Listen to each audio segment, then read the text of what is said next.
I'm Chris, I'm an addict. You have no idea how nervous I am, but I'm really nervous. I'm going to take off my jacket, actually. There we go. I am standing here alive today only by the grace of my higher power as I understand him and the program of Narcotics Anonymous. If I hadn't got this program, there's no way I could have got through what I've had to get through. And 24 years is a big number, but it doesn't mean it's any different to what it was before. I'm still a drink and a drug away from using today. I think what happens is you grow and you learn a lot. You learn a lot about yourself. And I think especially when you are in the recovery, every year there's something that challenges you, that gives you a choice. And the only thing that happens in there is it's your choice, it's nobody else's.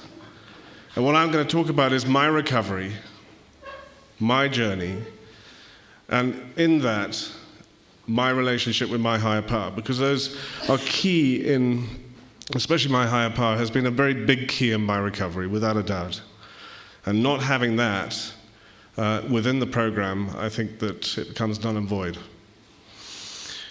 For me, the recovery is the thing I've learned. When I first came out of rehab, I thought staying clean was to impress everybody else about how good I was and what I hadn't done.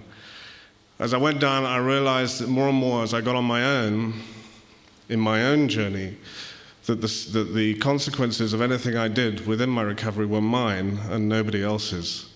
The only problem is that if I was to use, which I have obviously discovered, is the amount of people I hurt on the way, which was immense. So with that, and my higher power is something very, very special to me now. I had no idea what my higher power was when I initially started. I just said, whatever it is, it's bigger than me. I have chosen today to be my walk in Christianity, and it's a big thing in my life now. The reason I talk about my recovery, it is important that everybody has your own recovery because everybody has an example to lead by, but it's not necessarily going to be right for an individual. It has to be yourself, what you can deal with and what you can cope with. And the reason probably I bring this up is I don't go to many meetings. And I do go to meetings, but not enough. And I admit that quite frankly, because I need it for a lot of reasons, but I don't. So what has happened is my journey allowed me to explore other things of being able to reach out and help other people as well, which is very much around Narcotics Anonymous and Alcoholics Anonymous. And it's been a privilege to be able to do that. My journey started very, very well. My using journey was way back in the 70s. And, the classic thing of meeting people and having a spliff and whatever else and just having a lot of fun with a group of people.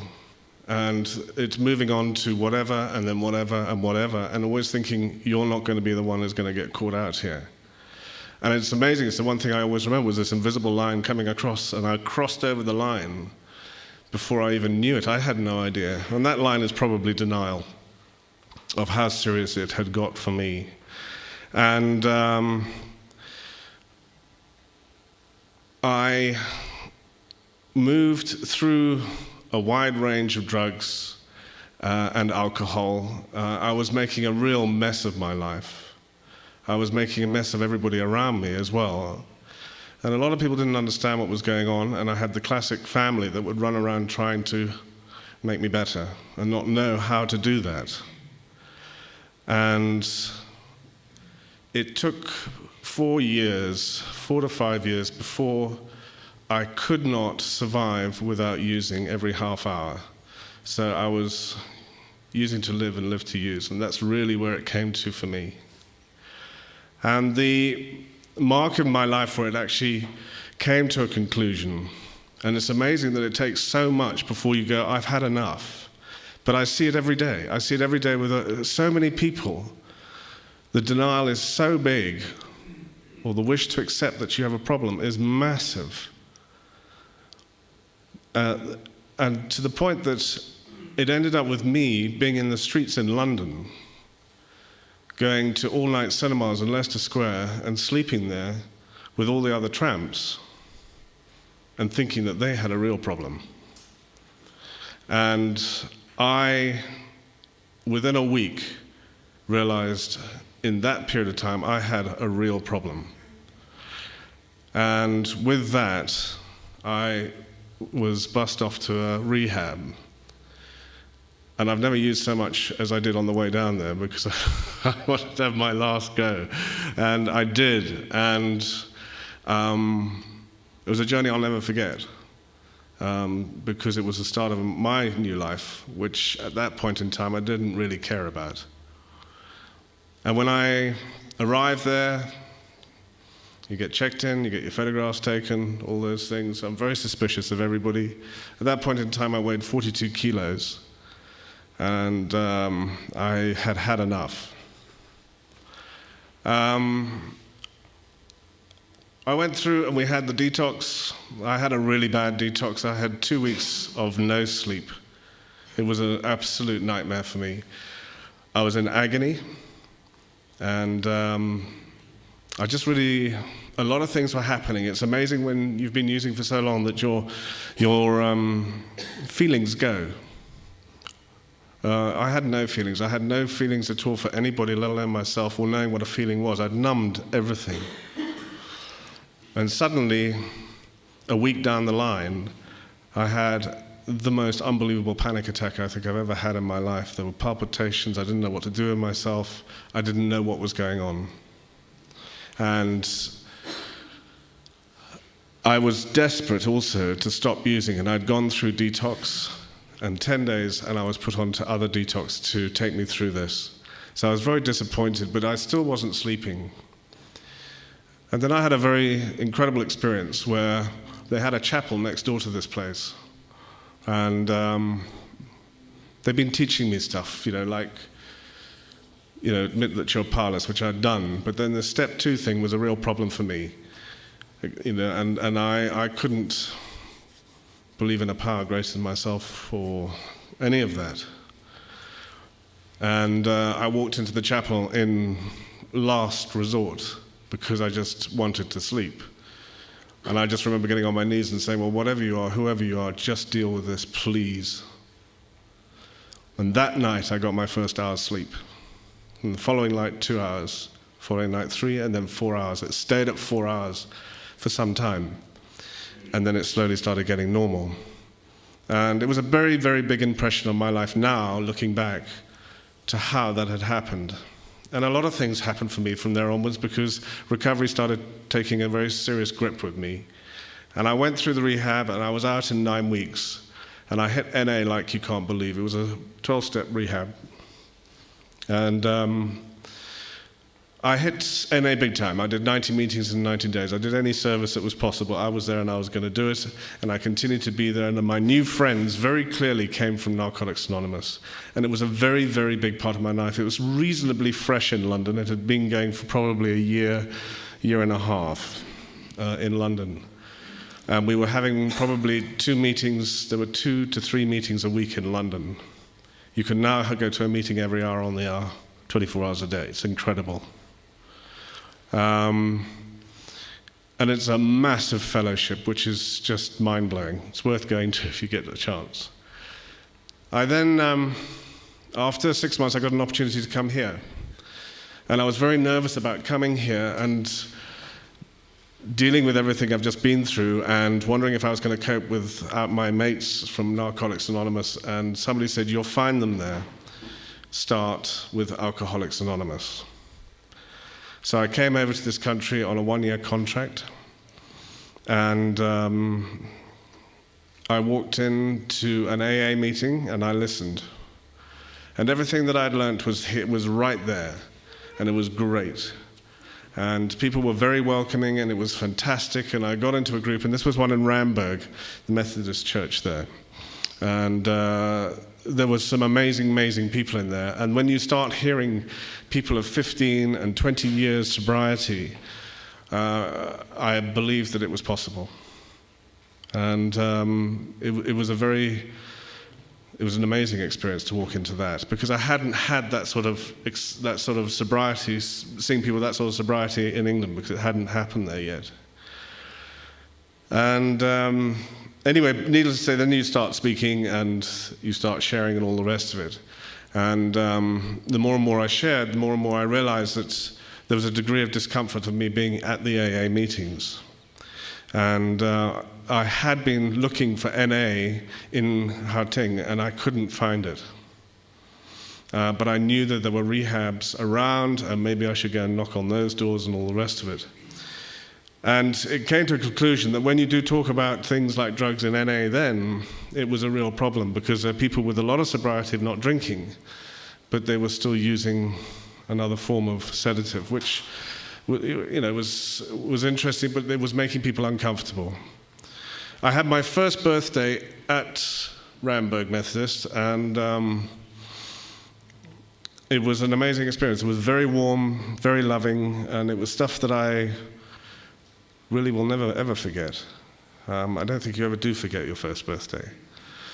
And anyway, so I went through to find out how to see if NA could be used, because I knew about it, I was very hungry for it at the time, and I ended up going to Phoenix House.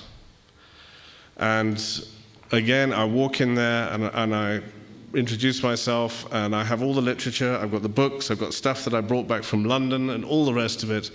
And I met in the process, I can't remember what sister, I can't remember what her name was, anyway. And she was very keen that it came in. They were very warm to the whole idea. They would supervise it, and they would start it off in small groups. And we did, we started off in small groups. And it was run like an NA meeting, just in a rehab, Sanka rehab. And it was weekly as much as they allowed me in. Sometimes they had times when they didn't want the meeting, and so it would be cancelled. And then it would happen. But it did happen, and it was amazing, because there was a lot of recovery happening there, and a lot of people who wanted to stop using. And again, this bonding of, as we say, getting together as addicts, it is the only way to recover, and you start seeing that happen the moment that you get together. And then Sue and Lindsay were two counsellors there who really got onto the NA thing and thought that it was really something they needed to work on.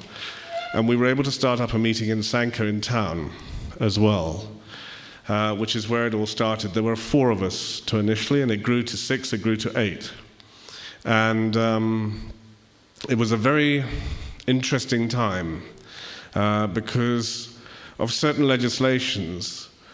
We had to be under the umbrella of Sanka at all times, which didn't mean it was had any anonymity whatsoever. It was very much linked to the Sanka story. But it was starting, it was beginning to happen. The literature I was getting from London, London was just sending the stuff through.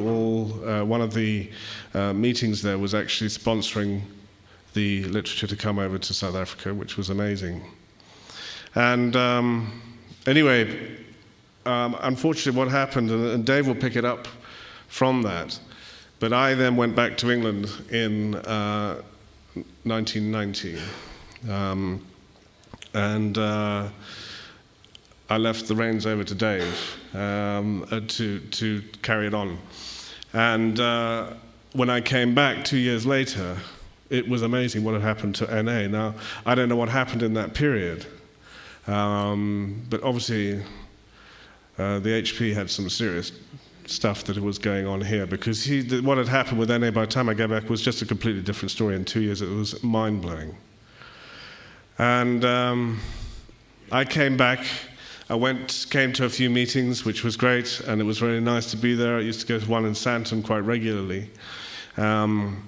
And what I've learnt is the program itself and the meetings are critical in your recovery. Though I speak probably lack of meetings. But all the time I've had things thrown at me that I look back and know if I hadn't got the program, I would not have been able to get through it. If I hadn't got people I could speak to, I would not have got through it. And I've been through, in my clean time, I've been through a divorce, which was quite hectic in a lot of elements. I have 2 boys from my previous marriage. I'm remarried now with 2 more kids. And I know that in the olden days it would be the easiest thing to go back and use, just because things got difficult. And because of the fellowship, because of the program, I am still alive and here today not using. I can't say that my behavior is absolutely perfect, because it certainly isn't. I have still a lot to work on, and I will have. The perfectionism in me just continues and continues. It's a killer. And I'll give you an example. I mean, the things that have happened to me where you have a choice. I 7 years ago, had a heart attack. And I was up in the Waterberg, which is about 3.5 hours away from any help. And the guy who was a doctor, who came to my call, who came out to the farm that I was at, the first thing that he did was to say, I have to give you morphine.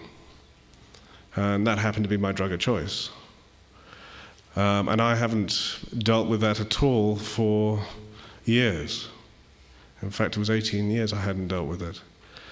And I said, I can't have that, because it is dangerous for me. I'm allergic to it. And he said, you have to, or else you're not going to live. So there's a choice there. I'm going to die anyway, so it's just what I was very, very scared. And the fact is, as somebody told me way back, he said, the level of choosing to use is when you choose to use and you know that you are using, and when you don't know you're using. And the example I was going to use was a glass that was, say sitting on a mantelpiece at a party, and you put your glass down there, and you picked it up again and had a good swig and drank it, and it was whiskey. And I remember this story, and this is what helped me. He said, because you picked up the glass not knowing, you did not use. You did not slip, because you didn't make a plan to do that. And I remember it because it really upset me when it happened, and that was early in my recovery.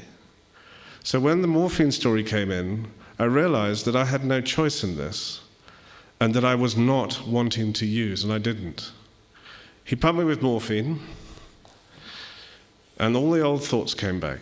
Bring it on, it happened. And I began to enjoy it very much, but the fact is, everything else started getting into control. I then was airlifted out of the Waterberg and brought down into Morningside. On the journey, I was given 2 more ampules of morphine, of which both of them I was unaware I was given. So by the time I got down to the Morningside clinic, I was out of my box. I had no I mean, when we were flying in the helicopter, I was somewhere else. I was flying in another direction. I actually cannot remember the flight at all. Arrived down in Morningside, and my girlfriend, who's now my wife, met me at the airport, and I just put my hand out, and I felt her hand, and I was taken into ICU. While I was in ICU, they continued to monitor me, and they gave me, because I was in considerable pain, they gave me another shot of morphine the next day, but they gave me a half ampule, and I remember this very clearly. And the nurse left the half ampule beside my bed and said, if you need this, just give me a shout and I'll give you a shot. Now, I'm sitting in a bed, and there's nothing more else to do than just sit there looking at this ampule of morphine. And I was not necessarily, after a period of time, in pain anymore. But the choices are going through my mind. I can have this because she says I can. But the choice had now changed. I didn't need it. And I actually then, I asked the sister to remove it, and it was hard. And she did, and she removed it. But the fact is, the addiction continues to live. It's sorting out our behavior and all of that, and attitude and program and all of those 12 steps to say, this is the choice I have and I can make it now. And you do. For the rest of our lives, we now have a choice. I didn't have a choice 24 years ago. And I'm able to make choices like that because I'm here with the program and with you guys and with a lot more people that I've been involved with. And so for me to talk here now is a rare thing, and I am nervous, and I haven't done it for a long time. And I just want to say thanks. And it's great to see so many people here, and it's great to see how big NA is getting all over the world, that you know that if you travel anywhere in the world, you can get to a meeting. Okay, thanks very much.